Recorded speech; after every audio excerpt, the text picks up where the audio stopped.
I'm Kim Dozier from the Daily Beast, and I'm an analyst on CNN. And I wanted to thank Strat News for bringing us here to have this conversation. We're going to switch gears and talk about an expansionist China. So we have, just in the past couple of weeks, to set the stage, China canceled a U.S. national security meeting. Secretary of Defense Jim Mattis canceled a trip to Beijing, and a Chinese warship menaced a U.S. warship doing a presence patrol in international waters, coming within about 40 yards. And that's really, really close when you're talking about the size of these vessels. Things can go wrong. And when things like that go wrong, it can be a spark. So increasingly, we have a China that is pushing its boundaries. And to walk us through what that means, we have right next to me Scott Foster. He's SNS Asia editor, an author, and partner in TAP Japan. Then we have Phillip Lohaus, visiting fellow from the American Enterprise Institute, and Richard Marshall, chairman of the board at Cinturion Group. So guys, I warned you, lightning round. China has entered a new era of hybrid warfare, combining psychological, information, economic, and other means to achieve its aims. What does China want? Oh, they're shy. Richard, dig in. Well, I'm going to draw on a lot of my experiences that are completely unrelated to my position as board advisor and chairman of the board of Cinturion. About 4 years ago, I took a trade delegation over to China, and I was absolutely fascinated with how friendly everyone was, particularly all of the senior government officials that I met, because each one of them said, Rich, which is unusual to go on a first name basis like that, and they said, I am going to share with you my personal views of China-American relations. My comments have not been reviewed by the Chinese government. I heard that same presentation 6 times. It suggested to me that it was coordinated.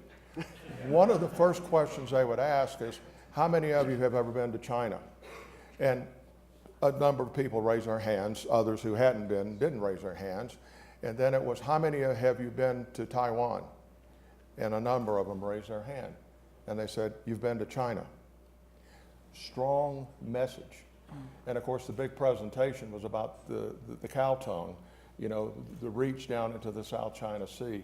And you're exactly correct in pointing out the naval tensions that could occur, but in deference to the Chinese. I mean, I'm not completely, I'm just trying to be an objective observer. They do seem to be following the rules of engagement in terms of how close you can get with ships. And that's a good thing. But they are getting a little too close. And the fact that they have militarized a number of islands that they've built up. Well, the Pentagon did call that unprofessionally close. That's a signal. That's a very aggressive signal. And we need to be very cautious to make sure that they don't overstep their bounds. And that's why it's important for, I'm going to say the Western world in general, because a lot of us are there, that we present a strong position against the Chinese. Not anti-Chinese, but don't mess with us. Yeah, I mean, just to kind of key off of what you're saying, I mean, China consistently has, there's a pattern of behavior here in which they kind of, they play by the rules, just like within maybe the letter of the law, but not the spirit of the law, right? Exactly. And we see a lot of this in terms of how they're operating within the international legal realm. Yes. When it comes to law of the sea, when it comes to trade agreements and things like that. But just to your point about what China wants, I mean, we were talking about this at lunch. It's really interesting that this is still a question because leadership in China for years has been very open about what it is that they want. Really going back to the 1990s when they were observing the American style of warfare and kind of thinking like, how can we compete with this in the long term? The PLA, the People's Liberation Army, started coming out with papers. Well, by a certain date, we're going to be at the first island chain. By a certain date, we're going to be even further out. We're going to be at the so-called second island chain, right? And even now, more recently, just in the past year, Xi Jinping gave a speech where he was talking about how, well, we want China to be, I think he said, a moderately prosperous power by 2035, and then by 2049, a superpower. And if you read into the context of what he's actually saying, for China to be a superpower, they're going to need to take back Taiwan. They're going to need to essentially, shore up the One Belt One Road initiative. They're going to need to, of course, also deal with the inequality problem, which we can maybe get into later in the panel. But it's actually remarkably clear exactly what they want. It's just a matter of us paying attention and a matter of what we're going to do about it. Do you agree? Yeah, of course. It's plain, and it's been plain for a long time. And to the extent that the obvious statements of the Chinese officials have been ignored, we've created this problem ourselves. When the Chinese took the islands in the South China Sea from Vietnam, the Philippines, America did nothing. When they built bases on those islands, America did nothing. Now that it's a fait accompli, America's all upset. And how trustworthy does that make the United States? Not very. But everyone realizes what the Chinese want, which is to push America away from the Asian mainland and become the dominant power in that part of the world. No matter what they think of our current president or our policies, they all welcome the United States as a counterbalance to China. And also President Trump's statement that you're on your own now, look out for yourself, everybody looks out for number one, had the salutary effect of getting them all to do that. So from Japan to Australia, India, the ASEAN nations, everybody is doing something to counter or resist China in the South China Sea, and also economically in cases where the loan arrangements for their infrastructure projects are not favorable to the recipients. And to your point, both nature and nation states abhor a vacuum. And when there is a vacuum, they're obviously going to take advantage of it, as they've done. We didn't have an appropriate reaction when they shot down one of our P-3s, which the command pilot on that aircraft, by the way, was a Navy female officer, and she did an absolutely professional job in what she was doing. Unlike the Chinese pilot, whose name was Wang Wei, he crashed into the aircraft on purpose and killed. It's imperative that we keep the Malacca Straits open. Speaking from my own experience, I snuck in there as an American journalist, one of 100 American journalists who snuck into Hainan Island. The Chinese knew we were all there illegally on tourist visas, and they held press conferences for us every single day downstairs in the hotel while they negotiated the release of the plane upstairs with American officers, because it was all about messaging the ritual humiliation of the Americans and just stressing a point. But I did get to bill bikini and flip-flops to CBS News, and I thought that was pretty cool. So Vice President Pence just essentially rhetorically declared economic war on China last week.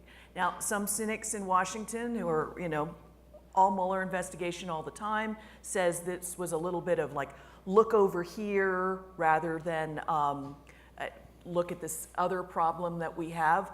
But other national security folks that I've spoken to have said, we have to be careful.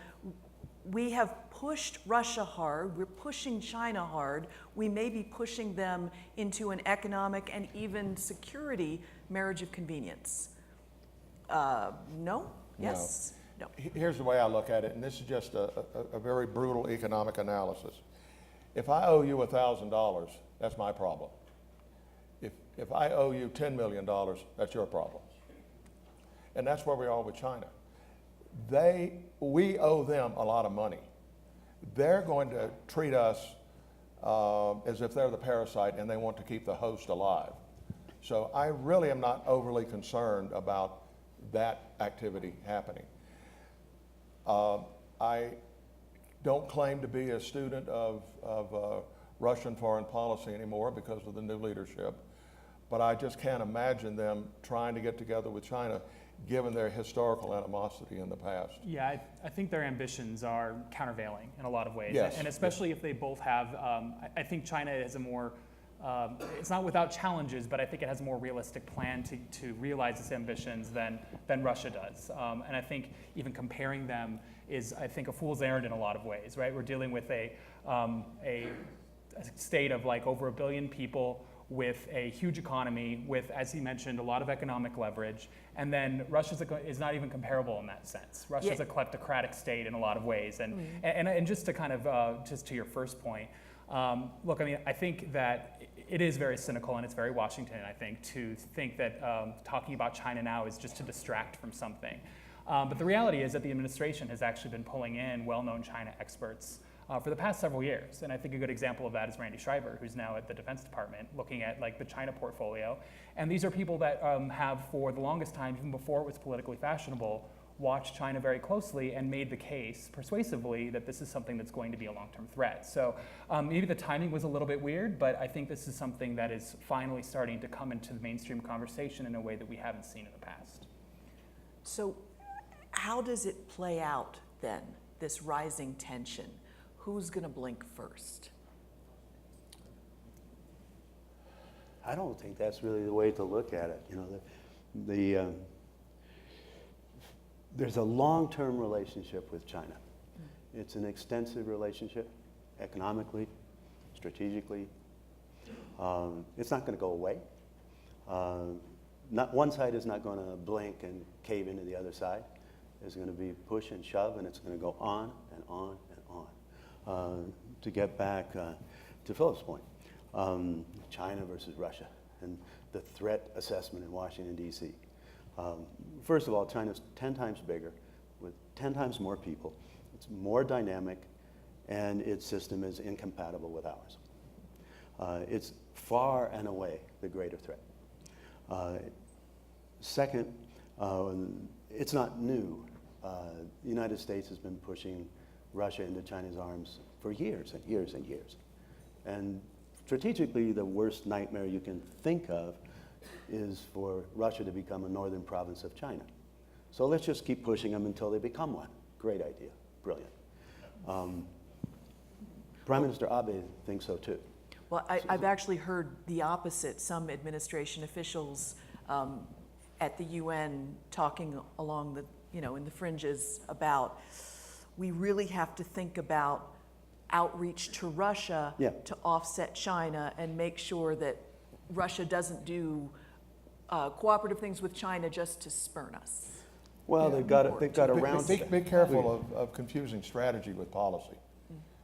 They are not necessarily exclusive and not necessarily supportive. And I think we also need to be very careful about, is this a zero-sum game? Does somebody benefit, somebody loses? We also need to be extremely careful about mirror imaging. If I were in their position, this is what I would do, therefore, et cetera. There are just too many unknowns. And it's too valuable, thank whoever's in charge, that China, the United States, and Russia all recognize the dangers of strategic overreach.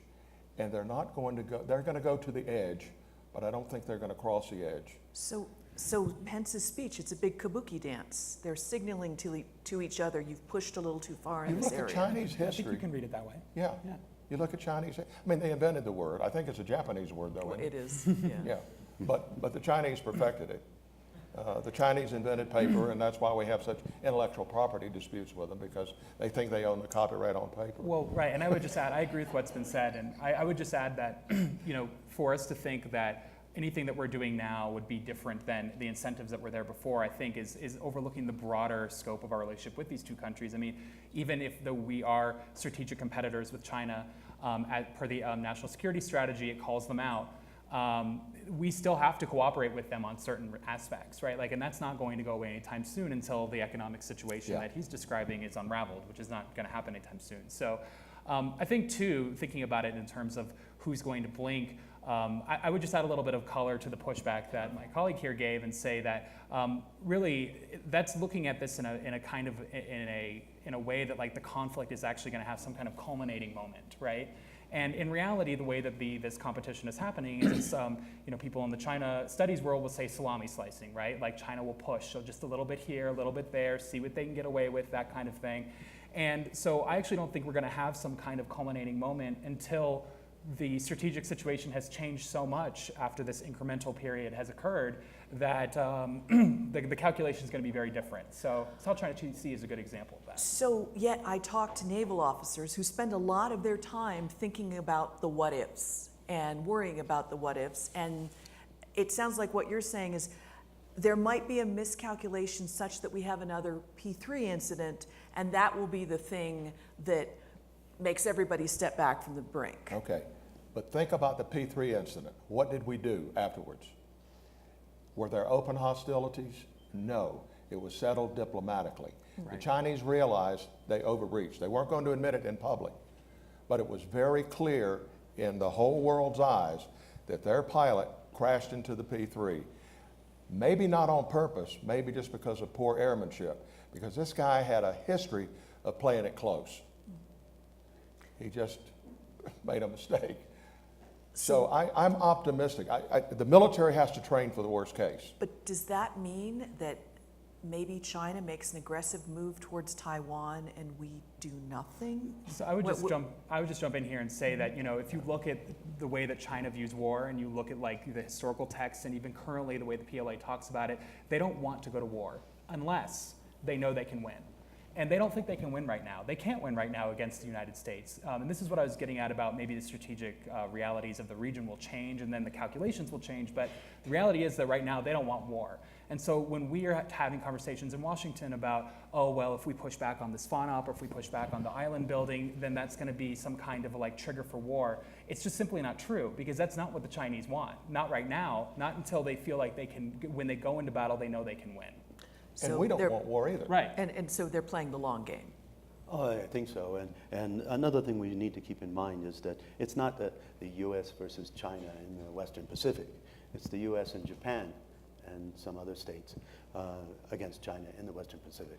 And you've probably seen numerous articles about the new Chinese aircraft carriers. Probably you might not have noticed the articles about Japan's 2 new aircraft carriers, which can carry F-35Bs, the chump jets. They were built to accommodate American aircraft. They're called helicopter destroyers, but they can carry the fighter planes. And they have 2 of them now, which means they have a better aircraft force than China. And they work together with the U.S. Navy. So the balance of power is not, well, if China attacks Taiwan, will the U.S. not do anything? There's a strong alliance that includes the U.S. Marines training with the Japan Self-Defense Force to defend islands south of Japan. And of course, a lot of troops in Okinawa. The balance is not necessarily what you think by reading the New York Times. So how about China's own weaknesses? Are they growing too fast? Are their eyes bigger than their stomach in terms of their global aspirations? In order to answer that question accurately, you have to look at the Chinese leadership and the responsiveness of the Chinese population. They have a very coherent relationship. It's all for one, one for all. And there are certain advantages to have that kind of unity. And so I think we don't have to worry about that. Their weaknesses overtaking them. You know, we used to think that the one-child policy was going to be a massive disruption. They were able to accommodate that. They imported, so I understand. But the Chinese government leadership has such active and passive control over the population, not just what they do, but what they think. They also, you probably know more about this than I do, the social monitoring. People get a social rating that follows them day to day. So what you're saying is even if the population goes through great economic duress, they can almost be programmed to... Look at the history of China and the population going through economic duress. That's part of their DNA. Mm-hmm.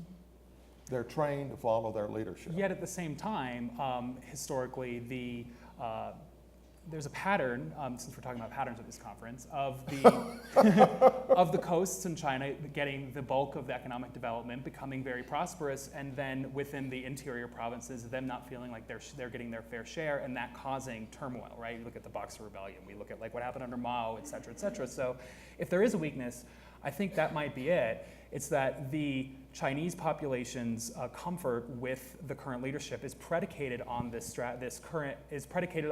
continuous growth, continuous economic growth, continuous development, and increasingly, and this is why I think Xi Jinping called out in his goals for the next 10 years, sharing the wealth more equally, increasingly fixing the inequality problem, because really that's going to be, I think, in their mind, in the CCP's mind, the coup de grace.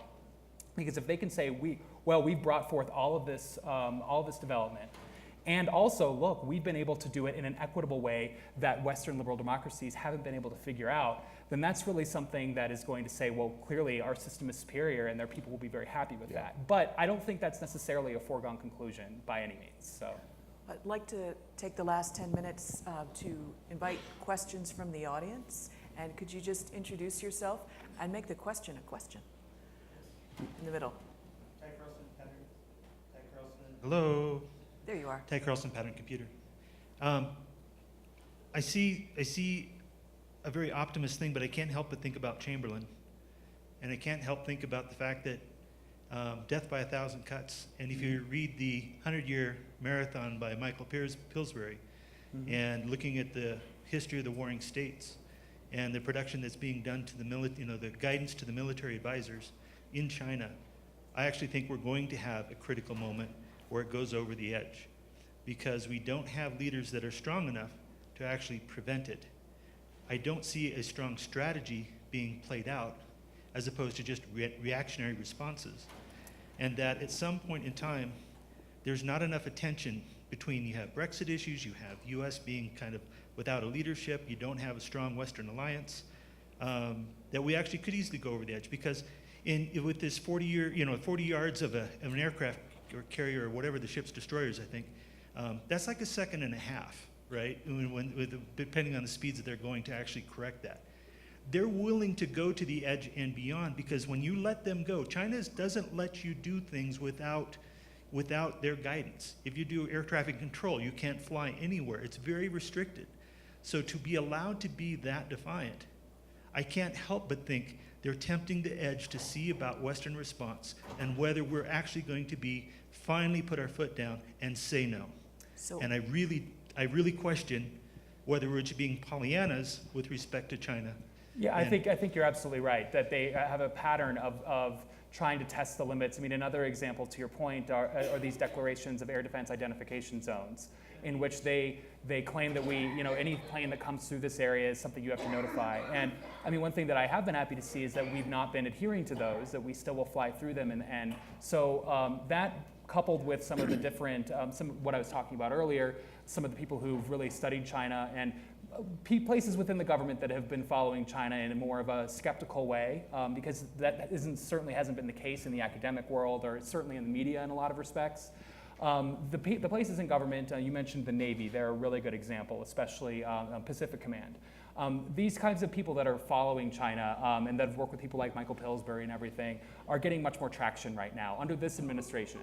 And there's a lot of things that I don't like about this administration, but this is one thing where I think they are finally starting to understand. I mean, the larger question of whether we actually have the political will to push back is a much bigger one. I would challenge, if let's say that aircraft carrier had actually collided, I would challenge the premise that would immediately result in war, right? I mean, I think that's kind of how it's usually framed, but based on what I was saying earlier about how I really don't think either party wants that, I think we would find ways around it. But I think the tide is turning, but it's too soon to tell if it's too late, but I think there is hope. Yeah. So let's take a question from over here to get a couple more. So the Obama, Russ Daggett, the Obama administration talked about a pivot to Asia. Part of that was disengaging from the Middle East, which was sucking up our blood and treasure. And part of that was pulling troops out, but also the Iran nuclear deal, so that we didn't get drawn into the Sunni-Shia conflict any more deeply than we had to. But the other part of that was the TPP. drawing together the Asia-Pacific powers minus China. We've now walked away from the Iran nuclear deal and walked away from TPP. To what extent is our decision to walk away from TPP set back our efforts to draw together a sort of anti-Chinese Asia-Pacific alliance? So before you answer that, just so that we can get one more question in, since we're running out of time, can we take the question on that side of the room and try to make it brief? Sure, yeah. This is Jason Preston. I'm curious, I think in the middle you said that neither side wants war, but I think a lot of conflict that we see right now is sort of invisible conflict, like troops without insignias. Who, and it's because China thinks the US would win that, who's going to win the invisible conflict? So TTP, Scott? Okay, yeah, to go back to Russ's question, obviously withdrawing from the TPP is not good for cementing alliances around the Pacific. Although it has hardened the stance and it will put some spine into everyone else, realizing that they can't totally rely on the United States. The military, on the other hand, has maintained very close relations with Japan, and there's going to be a big exercise in the South China Sea soon, and the Australians and others, as I mentioned, are involved. So on the military side, there is pushback. Nobody knows how far it will go, and whether or not there's a trigger point. To go back to the title of this panel discussion, the fight for Taiwan, that would certainly be a trigger for conflict. We simply cannot afford to lose Taiwan. Anyone in the tech industry would not welcome TSMC having a Communist Party board member sitting next to the CEO, and how many other Taiwanese tech companies that would come under control of the Chinese Communist Party. That is simply not tolerable.